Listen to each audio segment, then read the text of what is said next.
우리가 사랑하는 하나님은 참 좋으신 하나님입니다. 그 아들도 아끼지 아니하시고 우리를 살리려고 십자가에 내어 주셨습니다. 제 삶을 한번 돌아보면서 우리 하나님 어떤 분일까 하고 생각을 해보면 우리 하나님은 주시는 하나님이다 라고 고백할 수 있습니다. 참 가난한 집안에서 예수 믿지 않는 가정에서 살아왔던 저에게 하나님은 많은 것들을 주셨습니다. 삶을 돌아보면서 감사 외에는 하나님께 드릴 것이 없습니다. 많은 실수와 또 우리 하나님을 실망시켜 드리고 죄도 적지 않게 지었음에도 불구하고 하나님의 사랑은 변함이 없으셨습니다. 여전히 긍휼과 자비로 나를 사랑하시고 아낌없이 모든 것을 주시며 베푸셨던 하나님이십니다. 그 하나님이 우리가 섬기는 하나님이십니다. 이토록 우리가 하나님의 은혜를 입고 사랑을 받으며 모든 것을 공급받는 존재가 된 것은 예수 그리스도의 십자가의 죽음 때문입니다. 오늘 말씀에 보게 되면 예수님이 십자가에서 큰 소리를 외친 후에 죽으시는 장면이 나옵니다. 예수님이 죽으신 후에 바로 죽음과 함께 바로 성소의 휘장이 찢어집니다. 성소의 휘장은 하나님과 우리 관계가 막혀 있다는 것을 보여주는 말씀입니다. 휘장은 아무나 통과할 수가 없습니다. 그것은 하나님과 우리 관계에 막힌 담으로써 하나님께 가까이 나가지 못하게 했고 또 하나님의 은혜와 축복과 능력과 생명을 공급받지 못하게 했습니다. 그런데 하나님과 우리 관계에 막힌 담, 장애물, 이 휘장을 예수님이 죽으심으로 쫙 갈라서 둘로 나누어 버리게 하셨습니다. 그래서 주님은 이제는 누구든지 예수의 이름으로 하나님께 나아갈 수 있도록 하셨고 또한 하나님으로부터 모든 선물과 축복과 은혜를 받을 수 있도록 해 주셨던 것입니다. 야고보서 1장 17절에 보게 되면 온갖 좋은 은사와 온전한 선물이 다 위로부터 빛들의 아버지께로부터 내려오나니 그는 변함이 없으시고 회전하는 그림자도 없으시니라고 증언하고 있습니다. 우리의 죄 때문에 온갖 좋은 은사들, 온전한 선물들을 위로부터 아버지로부터 받지를 못했습니다. 휘장이 아버지와 우리의 관계를 막아 놓았습니다. 죄 때문이죠. 그런데 예수님이 십자가에서 죽으심으로 말미암아 그 막힌 담 휘장이 찢어져 버렸습니다. 그래서 하늘의 온갖 좋은 은사와 온전한 선물이 그를 믿고 따르는 모든 사람들에게 부어지게 되었습니다. 오늘 말씀 다시 한번 우리가 보도록 하겠습니다. 마태복음 27장 50절에서 53절 말씀입니다. 예수님께서 다시 크게 소리 지르시고 영원히 떠나시니라. 이에 성소 휘장이 위로부터 아래까지 찢어져 둘이 되고 땅이 진동하여 바위가 터지고 무덤들이 열리며 자던 성도의 몸이 많이 일어나되 예수의 부활 후에 그들이 무덤에서 나와서 거룩한 성에 들어가 많은 사람에게 보이니라. 주님께서 십자가에 죽으시면서 하나님과 우리의 관계 속에 막힌 담, 휘장을 찢어 주셨습니다. 그래서 우리는 담대하게 하나님의 그 보좌 앞에 나아갈 뿐만 아니라 하나님으로부터 온갖 좋은 은사와 온전한 선물을 다 받게 되었습니다. 예수님께서 죽으시고 휘장이 찢어지면서 잠자던 성도들이, 죽은 성도들이 다시 살아났습니다. 무덤의 문이 열리고 무덤에 썩어가던 성도들의 몸이 새 생명을 얻어 다 살아났습니다. 그리고 그들은 무덤에서 나와서 예수님의 부활을 증거하는 영화로운 삶을 살게 되었습니다. 사랑하는 여러분, 우리 주님은 좋으신 하나님이십니다. 우리에게 뭐든지 주시기를 원합니다. 아들과 함께 생명을 주시고, 아들과 함께 부활을 주시고, 아들과 함께 치료를 주시고, 아들과 함께 능력을 주시기를 원하십니다. 우리의 무덤의 문이 예수님의 죽음으로 말미암아 열렸습니다. 우리는 그 열린 문으로 인해서 온갖 하나님의 사랑과 축복과 능력을 받을 수 있습니다.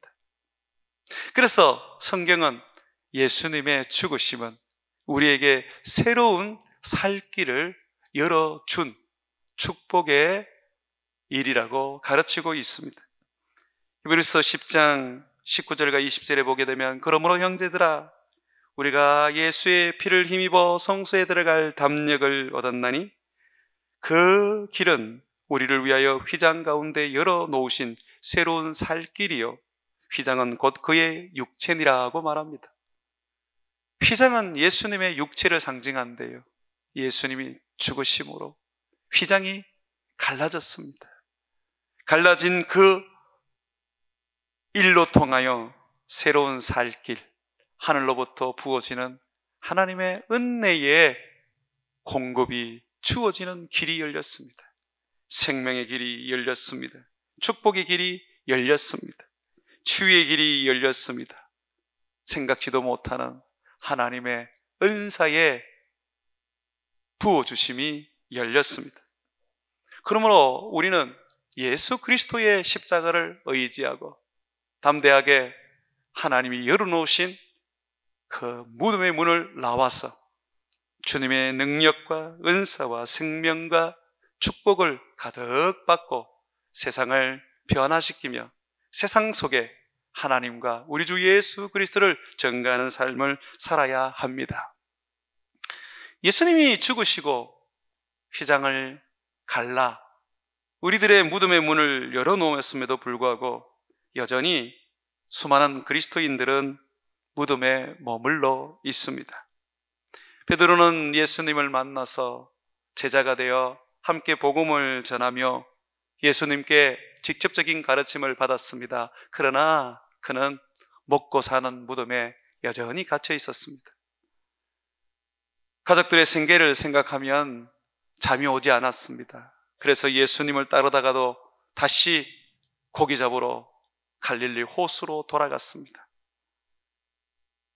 아내를 먹여 살려야 하고 자녀들을 먹여 살려야 하는 그 짐은 그로 하여금 무덤에 갇혀있게 만들었습니다. 주님은 분명히 약속하셨습니다. 너희는 먼저 그 나라와 그 의를 구하라. 그리하면 이 모든 것을 너희에게 더하여 주리라고 하셨습니다. 무엇을 먹을까, 무엇을 마실까, 무엇을 입을까 염려하지 마라. 내가 하늘의 새도 먹이고 들의 백합화도 입히는데 하물며 너희들을 책임지지 않겠느냐라고 하셨습니다. 그러나 우리는 그 말씀을 믿고 알고 있음에도 불구하고 여전히 먹고 사는 문제에 있어서는 무덤에 갇힌 채 우리는 나오지 못하고 있습니다. 모세를 통하여서 400년 동안 이집트에서 종살이했던 이스라엘 백성들은 자유를 맛보고 해방을 맛보았습니다. 그러나 그들은 광야에서 끝도 없이 불평하고 원망하면서 이집트로 돌아가자, 노예로 살던 그때가 더 행복했다. 고기도 먹고 마늘도 먹고 부추도 먹었지 않느냐. 우리 다시 노예로 돌아가자 하면서 그들은 옛날에 노예의 근성에서 벗어나지 못했습니다. 노예로 살면서 누렸던 그 기쁨을 그들은 잃어버리지를 못했습니다. 노예로 살던 그 삶이 그들에게 무덤이 된 것이죠. 항상 이집트를 돌아보고 노예로 살던 그 인생을 생각하다 보니까 그들은 결국은 광야가 무덤이 되어 버렸습니다. 우리들도 그렇지 않습니까?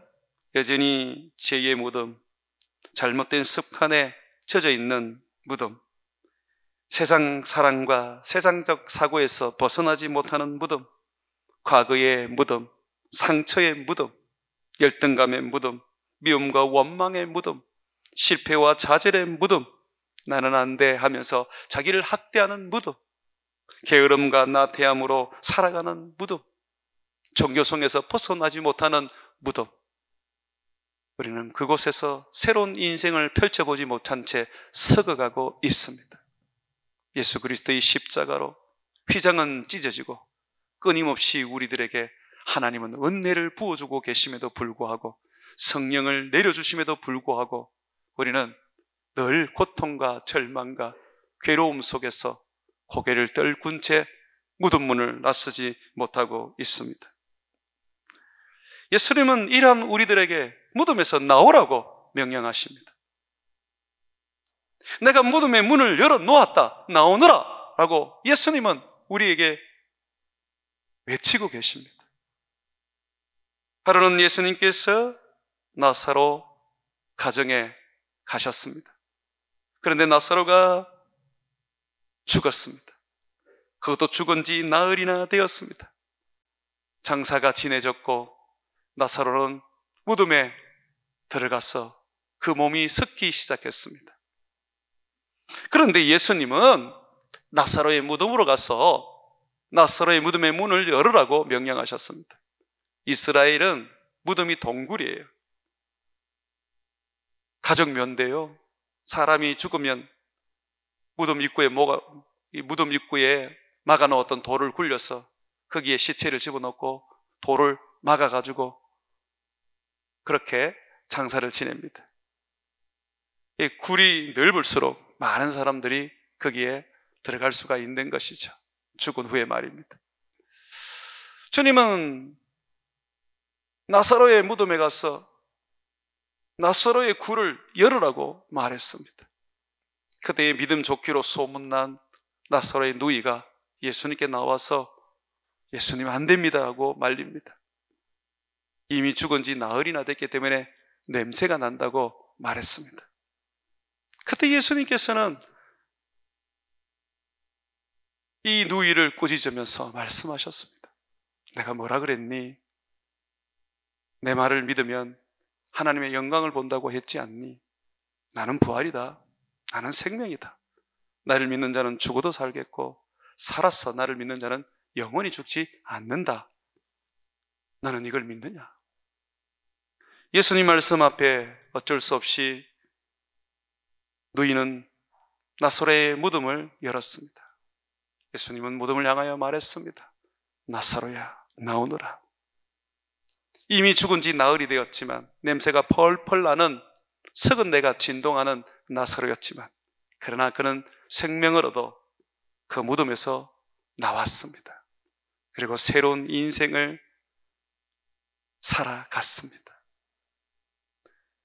주님은 이것이 나사로만의 일이 아니라고 우리에게 가르칩니다. 너희들의 일이라고 말합니다. 내가 십자가에서 죽음으로 휘장을 열었다. 내가 십자가에서 죽음으로 내가 너희를 살렸다. 너희들은 무덤에서 나와라. 절망과 한숨과 질병과 가난과 괴로움과 고통의 무덤에서 나와라. 그리고 내가 너에게 주는 새로운 생명을 누리며 하나님을 위하여 살아라고 말씀하십니다. 예수님은 십자가에 못 박혀 죽으실 때에 모든 사람의 무덤을 여신 게 아닙니다. 오직 자기를 믿고 자기를 사랑하는 예수 믿는 사람들의 무덤을 열어주셨습니다. 여러분 다시 한번 보시죠. 51절, 52절입니다. 이에 성소 휘장이 위로부터 아래까지 찢어져 둘이 되고 땅이 진동하며 바위가 터지고 무덤들이 열리며 자던 성도들의 몸이 많이 일어났다라고 말합니다. 자던 성도라는 것은 예수 믿고 죽은 성도를 말하는 것입니다. 여러분, 우리는 죽지 않습니다. 몸이 죽어도 잠시 잘 뿐이죠. 우리 주님이 재림할 때에 천사를 보내어 우리를 깨워 주실 것입니다. 그래서 부활이라는 것은 자던 잠을 깨는 것을 의미합니다. 우리는 주님을 믿는 성도들입니다. 우리 스스로 무덤을 만들어 놓고 그 속에 들어있어서는 안 됩니다. 나를 믿는 자는 죽어도 살겠고 무릇 살아서 나를 믿는 자는 영원히 죽지 아니하리라고 하셨지 않습니까? 믿음의 사람들은 모두가 자기들의 무덤을 열고 나온 자들이었습니다. 우리는 모두가 하나씩 또는 둘씩 무덤을 가지고 있습니다. 요셉은 형들에 대한 미움과 정오, 원망의 무덤 속에 있었습니다. 그는 형들에게 미움을 받아서 이집트의 노예로 팔려갔습니다. 인신매매를 당한 것이죠. 10대의 어린 나이에 노예로 팔려갔던 요셉은 보디발의 집에서 평생 노예로 살다가 나중에는 모함을 받고 정치인 수용소에서 감옥살이를 하게 되었습니다. 10대에 팔려갔던 그는 30대가 되었어야 비로소 감옥에서 나올 수 있었습니다. 그 아까운 청춘, 꿈 많고 행복해야 할 그 청춘이 노예와 감옥으로 살아야만 했었습니다. 그렇게 자기 인생을 망가뜨린 형들이 얼마나 미웠고 원망스러웠고 정오가 되었겠습니까? 그러나 요셉은 미워하지 않았습니다. 미움의 무덤을 벗어났고 정오와 원망의 무덤을 열고 나왔어 주님이 주시는 능력과 은혜와 축복으로 이집트 총리가 되어 세상을 구원하는 자가 되었습니다. 형들을 만났을 때의 요셉의 고백입니다. 한번 돌아보십시오. 요셉이 형들에게 이르되 내게로 가까이 오소서.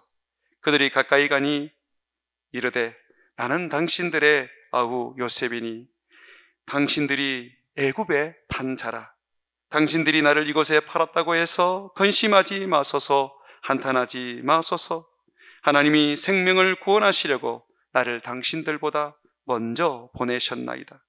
하나님이 큰 구원으로 당신들의 생명을 보존하고 당신들이 아니라 당신들의 후손을 세상에 두시려고 나를 당신들보다 먼저 보내셨나니 그런즉 나를 이리로 보낸 이는 당신들이 아니요 하나님이시라.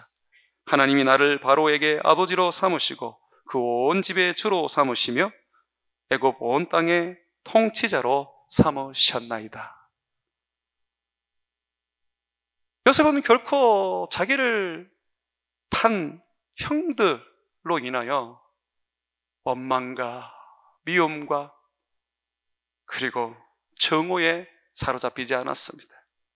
도리어 원망과 미움과 정오에 무덤을 열고 나와서 그는 하나님을 찬양했고 하나님의 뜻을 찾았습니다. 그는 고백합니다. 형들이 나를 판 게 아닙니다. 하나님이 나를 형들을 구원하고 우리 이스라엘을 살리려고 보내신 것입니다. 더 이상 여러분도 정오와 원망과 미움에 머물러 있지 마십시오. 무덤입니다. 왜 원망 때문에, 미움 때문에, 정오 때문에 여러분의 인생을 병들게 하고 점점 늪에 빠지게 만드십니까? 썩은 내가 진동하도록 만드십니까? 툭 털어버리고 무덤에서 나오십시오. 그리고 사랑하며 하나님의 그 뜻을 생각하며 용서하십시오. 야곱은 장자였던 형을 속이고 아버지도 속여서 형에게 주어질 축복을 가로챘습니다. 그 일로 20년간 외삼촌 집에 도망가서 도망자로 살았습니다. 20년이 지나서 야곱은 아버지 집으로 돌아왔지만 여전히 두려움과 공포와 그리고 도망자의 삶에서 벗어나지 못했습니다. 형이 자기를 죽이러 온다는 이야기를 듣고 그는 두려워서 벌벌벌 떨었습니다. 그래서 야복강에서 밤새도록 기도하면서 하나님을 부여잡았습니다. 하나님은 그에게 축복해 주셨습니다. 너는 이제 야곱이 아니다, 이스라엘이다, 하나님을 이긴 자다 라고 하시면서 하나님은 더 이상 도망가지 못하도록 그의 환도뼈를 때려 장애인이 되게 했습니다. 야곱은 하나님의 축복으로 움켜잡고 다리를 쩔룩쩔룩 жил면서 형님 앞으로 나아갔습니다. 형님은 야곱을 보며 울며 그를 용서했고 그와 함께 평화롭게 살게 되었습니다. 하나님은 이토록 우리가 우리의 실수와 우리의 잘못과 우리의 죄로 인하여 도망다니기를 원치 않습니다. 맞닥뜨려서 벗어나기를 원합니다. 무덤에서 다시 나오기를 원하는 것이죠.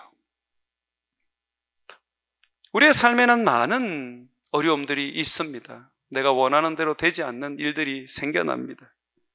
그러나 그런 것들이 우리의 무덤이 되어서는 안 됩니다. 뚫고 나가야 되죠. 중국의 선교사들은, 중국의 목사들은 탄압과 억압으로 교회 문을 다 닫아야만 했습니다. 그러나 그들은 그 교회 문을 닫고도 여전히 복음을 전하고 또 곳곳에서 목사들을 가르쳐 세웠습니다. 중국이 안 되면 캄보디아로 가고 미얀마로 가고 인도로 가서 중국의 목회자들과 청년들을 불러내어서 훈련시켜 그들로 하여금 중국 교회를 다시 세우게 만들었습니다. 불가능은 없습니다. 아무리 큰 억압이 있고 아무리 큰 어려움이 있고 아무리 큰 내 삶에 장애물이 있어도 예수님이 십자가에서 죽으심으로 말미암아 하늘의 문을 여시고 우리에게 온갖 좋은 은사와 신령한 선물을 주셨기 때문에 우리는 그 은혜를 힘입어서 무덤의 문을 박차고 나가면 됩니다. 저는 9년 전 이곳에 교회를 개척하면서 목사 중심의 교회가 아니라 성도 중심의 교회가 되기를 소망하고 선포했습니다. 그러나 좀처럼 그렇게 되지 않더라고요. 목사를 의존하는 성도들의 그 모습은 쉽게 자라지 않았습니다. 그런데 지금에 와서 보면 이제는 목사를 벗어나서 스스로의 사역과 스스로의 하나님을 섬기는 일들을 하는 교회가 되었습니다. 이번에 외국인 부서가 전성배 목사님이 아파서 설교를 못하게 되면서 이제 거기에 선생님들이 사역을 하게 되었는데 더 이상 목회자들을 세우지 않아도 된다고 저에게 말해주었습니다. 목사님, 저희들이 가르치겠습니다. 저희들이 나라별로 소그룹을 만들어서 성경을 가르치고 복음을 전하겠습니다. 우리도 훈련을 받았기 때문에 복음을 전할 수 있습니다. 비로소 우리 교회는 이제 목회자를 의존하지 않고 성도들이 복음을 전하는 그 자리에 서게 되었습니다. 앞으로 우리 목회자들이 밥줄이 끊길 것 같아요. 여러분, 그렇게 만들어 주십시오. 여러분들이 사역하고 여러분들이 제자 만들고 여러분들이 교회를 세워나가시기를 주의 이름으로 축원을 드립니다. 사랑하는 여러분, 무덤에 갇혀 있으면 안 됩니다. 교회는 트래디셔널, 전통적 교회에 사로잡혀 있으면 결국은 그 교회는 무덤이 됩니다. 전통적 교회에서 주님의 선교를 순종하는 미셔널 처치로 바뀌어져야 합니다. 목회 중심의 목회가 성도 중심의 목회로 바뀌어져야 합니다. 목사를 의존하던 사람들이 이제는 말씀을 의존하는 사람으로 바뀌어져야 하는 것입니다. 사랑하는 여러분, 무덤에서 나오십시오. 새 일을 행하십시오. 무덤에서 나오십시오. 사막을 강으로, 광야를 길로 만드십시오. 하늘의 문이 열렸고 주님은 우리에게 성령을 주시고 능력을 주십니다. 예수 그리스도의 죽으심으로 말미암아 우리들의 무덤은 활짝 열렸습니다. 무덤에서 나오십시오. 절망에 머물러 있지 말고 안 된다는 탄식에 젖어 있지 마십시오. 할 수 있다. 주께서 나와 함께 하시면 나는 능치 못할 일이 없다는 것을 믿으시기 바랍니다. 여호수아는 일평생 모세의 종이었습니다. 그는 모세가 없으면 존재 가치가 없었던 사람이었습니다. 그러나 모세가 죽은 후에 이스라엘의 지도자가 되어서 모세도 하지 못했던 가나안 땅을 점령하고 그 땅을 이스라엘 백성들에게 기업으로 나누어 주었습니다. 모세가 죽었기에 가능했던 일이죠. 주님은 여호수아를 부르실 때에 첫 마디가 모세가 죽었다라고 하셨습니다. 그러므로 이제 너는 가나안 땅을 점령해라 라고 하셨습니다. 이것은 우리에게 주시는 말씀입니다. 예수님이 널 위하여 죽으셨다. 그러므로 그 죽음을 힘입어 너희가 이 땅을 점령해라. 복음을 전하고 사람들을 구원하라 라고 말씀하십니다. 주님께서 여호수아에게 하신 말씀을 한번 들어보십시오. 여호수아서 1장 1절에서 6절입니다. 여호와의 종 모세가 죽은 후에 여호와께서 모세의 수종자 눈의 아들 여호수아에게 말씀하여 이르되 내 종 모세가 죽었으니 이제 너는 이 모든 백성과 더불어 일어나 이 요단강을 건너 내가 그들 곧 이스라엘 자손에게 주는 그 땅으로 가라. 내가 모세에게 말한 바와 같이 너희 발바닥으로 밟는 곳은 모두 내가 너희에게 주었노니 곧 광야와 이 레바논에서부터 큰 강 곧 유브라데 강까지 해쪽 속에 온 땅과 또 해지는 쪽 대해까지 너희의 영토가 되리라.